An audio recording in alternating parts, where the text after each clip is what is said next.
Hey guys almost welcome back. Okay guys, അപ്പോൾ ഞാൻ ഇന്ന് കാണിക്കാൻ പോകുന്നത് എൻ്റെ ഗൗരമ്മി കളക്ഷനാണ്. ഓക്കെ, ഓൾമോസ്റ്റ് ഇതാണ് ഞാൻ വാങ്ങിച്ച ആൽബിനോ ഗൗരമ്മി. ഒരു പേരാണ് വാങ്ങിച്ചത്, ബട്ട് എന്താ പറഞ്ഞു കഴിഞ്ഞാൽ എൻ്റെ ഫീമെയിൽ ഡെത്ത് ആയപ്പോൾ ഗൈസ് ഞാൻ വിചാരിച്ച ബ്രീഡൊക്കെ ഓട്ടോമാറ്റിക് ആവുമെന്നാണ്.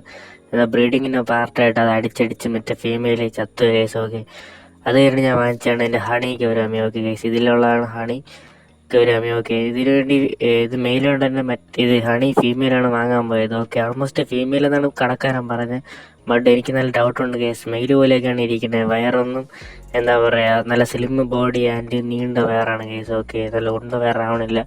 സോ എന്താണെങ്കിലും നമുക്ക് നോക്കാം, മിക്കവാറും മെയിലായിരിക്കും. അതുകൊണ്ട് തന്നെ മിക്കവാറും ഒരു ഫീമെയിൽ വാങ്ങേണ്ടി വരും മറ്റതിന് ബ്രീഡ് ഇടാൻ. കാരണം അല്ലെങ്കിൽ നമുക്ക് ഫുള്ള് പൈസ വേസ്റ്റാണ് കേസ്. ഏകദേശം ഒരു 50-60 രൂപ ആയിട്ടുണ്ട്.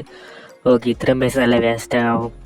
സോ ഒരു ഫീമെയിലിനെ വാങ്ങിച്ചിട്ട് നമുക്ക് ബ്രീഡ് ചെയ്യാം ഗൈസ്. ഓക്കെ, ആൾമോസ്റ്റ് ഞാൻ കാണിച്ചു തരാം. ഇപ്പോൾ കണ്ട നിങ്ങൾക്ക് മനസ്സിലാവും. അതിൻ്റെ വയറൊക്കെ മെയിൽ പോലെയാണ് ഇങ്ങനെ കറക്റ്റ്. ജസ്റ്റ് ഒന്ന് നോക്കിയപ്പോൾ മനസ്സിലാവും. ഓക്കെ, നോക്കാം ഗൈസ്. കണ്ട ഗൈസ്, ഇതിൻ്റെ വയറൊന്നും അത്ര ബൾക്കല്ല. ഇത് ആൾമോസ്റ്റ് മെയിൽ എന്നാണ് തോന്നുന്നത്. ഓക്കെ, ആൾമോസ്റ്റ് അപ്പം ഇന്ന് ഇത്രേ ഉള്ളൂ. അപ്പോൾ എല്ലാവർക്കും ബൈ ഗൈസ് അഗൈൻ.